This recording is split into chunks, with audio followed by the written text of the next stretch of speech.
The one thing they all have in common, I think, is they're hungry. And I know that sounds simplistic, but I believe that's the single most important element that separates the quality of people's lives. It's not just the ability to have hunger, but to sustain it. Hunger means that you want more. You want more of yourself. You want to make a bigger difference. You want to be a better parent. You want to do something more than there is today, and that you don't get satisfied. Most people start out with hunger at an early stage of life and they lose it. But the people that come to me are hungry either because something's happened, they've had a birthday with a 0 on it, they've gone through a divorce, they're starting a business and they know I've got to have a different level, or they're the best in the world and they're always looking for that edge that makes the difference. I think everybody is born with hunger. Like there's a desire to grow, to expand, to learn, and then disappointment sets in early in life for most people. And then we look to blame something outside of ourselves. And there are many events in our lives that can affect us all. We've all had pain and challenges. But I think if you can find within yourself the part of you that wants to constantly give something more than yourself, if you can find a mission larger than yourself, then you're more pulled to do something than trying to push yourself. And pull has much more power than push. I always say motive does matter.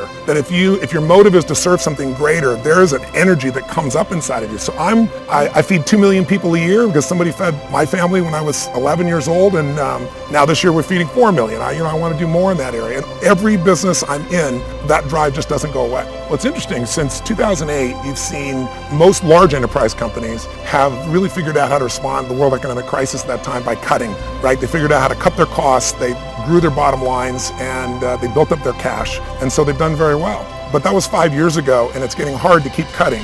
You can't cut your way to growth at this point. So most major corporations are now saying, what do we do about the top line? How do we really grow revenues and sales? And so I built something called Coaching in the Cloud, which we've done for some of the most successful companies in the world. And what it does is it comes in and it revamps the sales process.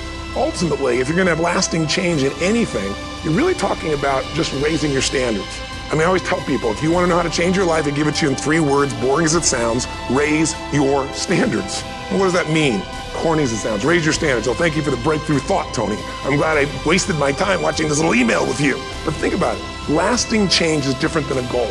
You don't always get your goals, but you always get your standards. Maybe it would help you is to think about it this way. I try to explain standards to people with a different set of words. Think of it as everybody in life gets their musts. They don't get their shoulds. Like, think about it. Most people have a list of shoulds, don't they? Don't you have a list of the shoulds, things you should do, you should follow through on? I should lose some weight, I should work out more, I should make more calls, I should respond more rapidly to my email, whatever. I should get into the office earlier, I should be, more confident. Whatever your should list is, people love to have their should list be met, but it's kind of like New Year's resolutions. If it does, it's really exciting, but if it doesn't, which is most of the time, it's a little disappointing, but you kind of know it's not going to happen. But when you decide something is a must for you, an absolute must, when you cut off any possible, you say, I'm going to find the way or I'm going to make the way. Human beings, when they resolve things, when they make a real resolution inside themselves, which is they raise the standard and they make it a must, they find the way. Think about it in your own life.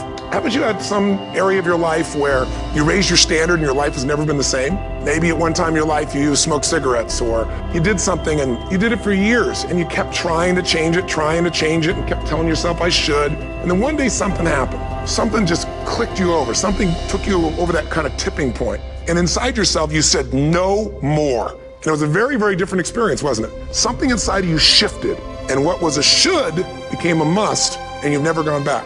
Is there an area like that in your life you can think of? Again, did you ever smoke cigarettes? Did you ever eat a certain way, drink a certain form of alcohol, and then finally say no more, and you just don't go back? And notice this, it doesn't really take any willpower anymore. Because somewhere when we make this click, when we make something a must, we attach ourselves to it. It becomes part of our identity. And one thing I've learned in the last, 33 years of working with people from now over 100 countries, 4 million people, is human beings absolutely follow through on who they believe they are.